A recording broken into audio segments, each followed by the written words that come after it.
హుజురాబాద్ నియోజకవర్గంలో కొత్తగా కాంగ్రెస్ పార్టీలో చేరినటువంటి కొంతమంది వ్యక్తులు కాంగ్రెస్ పార్టీ మీద కాంగ్రెస్ పార్టీ హుజురాబాద్ నియోజకవర్గ ఇన్ఛార్జ్ ఉడతల ప్రణబ్ గారిపైన చేసిన అనుచిత వ్యాఖ్యలకు వినవంక మండల కాంగ్రెస్ పార్టీ పక్షాన తీవ్రంగా ఖండిస్తున్నాము. తుమ్మెటి సమ్మిరెడ్డి గారు కానివ్వండి, కస్బోస్ వెంకన్న వారంతా మా కాంగ్రెస్ సంబంధించిన కుటుంబ సభ్యులే.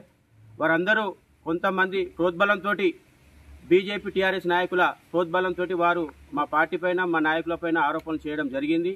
వారిని బేషరతుగా మన ఉడతల ప్రణబ్ బాబు గారు పలుమార్లు మందలించినప్పటికీ కూడా వారి ప్రవర్తన మార్చుకోక పార్టీ పైన ప్రణబ్ బాబు గారి పైన విమర్శలు చేసిన దానికి జిల్లా అధ్యక్షులు కవ్వంపల్లి సత్యనారాయణ గారు సోకాష్ నోటీసు, అదేవిధంగా వారిని సస్పెండ్ చేయడం జరిగింది.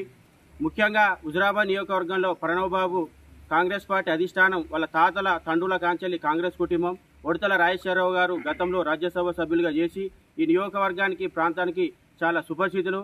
వారి యొక్క సేవలను గుర్తించి నేడు ప్రణబ్ బాబు గారికి పెద్దలు రేవంత్ రెడ్డి గారు టికెట్ ఇవ్వడం జరిగింది.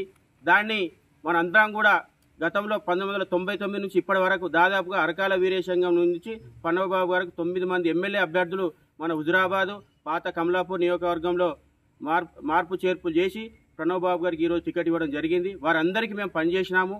ఇప్పటికి కూడా ఏ ఒక్క నాయకునికైనా కాంగ్రెస్ పార్టీ ఇక్కడ హుజురాబాద్లో టికెట్ ఇస్తే వారే ఇక్కడ ఓడిపోయినటువంటి వారు ఇన్ఛార్జిగా ఉండేది.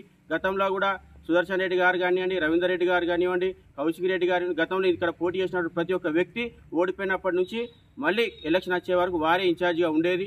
ఇప్పుడు కూడా ప్రణబ్ బాబు గారు ప్రతి ఒక్క కార్యకర్తను వెన్నంటి ఉండి ఈరోజు కార్యక్రమాలు ముందడు తీసుకుపోవడం జరిగింది. మొన్న 2022 బై ఎలక్షన్లో ఇక్కడ మాకు టికెట్ ఇచ్చినటువంటి బల్మూరు వెంకట్ మా మిత్రులే.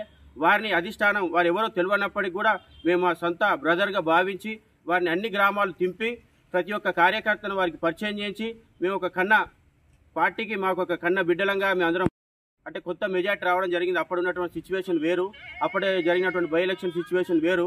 దానిలో భాగంగా ఆయనకు 3,000 ఓట్లు రావడం జరిగింది. ఇప్పుడు ఉన్నటువంటి ప్రణబ్ బాబు గారికి 54,000 ఓట్లు రావడం జరిగింది. అప్పుడు పనిచేసింది మేమే, ఇప్పుడు పనిచేసింది మేమే.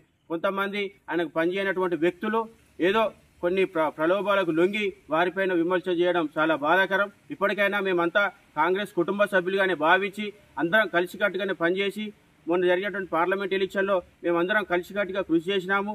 రేపు పార్లమెంట్ అభ్యర్థి గెలిస్తే కనుక మా అందరి కృషి తప్పకుండా అందులో ఉంటుందని భావిస్తూ ఇంకొకసారి కాంగ్రెస్ పార్టీ పైన చిల్లర మాటలు మాట్లాడేటువంటి ఈ బీజేపీ టీఆర్ఎస్ నాయకులను హెచ్చరిస్తున్నాము. దయచేసి మా కుటుంబంలో స్విచ్ పెట్టకుండా మా యొక్క కలిసికట్టుకున్నట్టు కుటుంబాన్ని విడదీయే ప్రయత్నం చేయొద్దని హెచ్చరిస్తూ రాబోయే రోజులలో ఖచ్చితంగా ఈ బీజేపీ టీఆర్ఎస్ నాయకులకు కాంగ్రెస్ పార్టీ పక్షాన స్థానిక సంస్థల ఎలక్షన్లే కానివ్వండి, రేపు జరగబోయే మున్సిపల్ సింగిల్ ఉండే ఏ ఎలక్షన్ అయినా తప్పకుండా పార్టీ పరంగా బుద్ధి చెప్తామని చెప్తూ ఈ అవకాశం ఇచ్చిన మా పార్టీ పెద్దలందరికీ కృతజ్ఞతలు తెలియజేస్తా ఉన్నాం.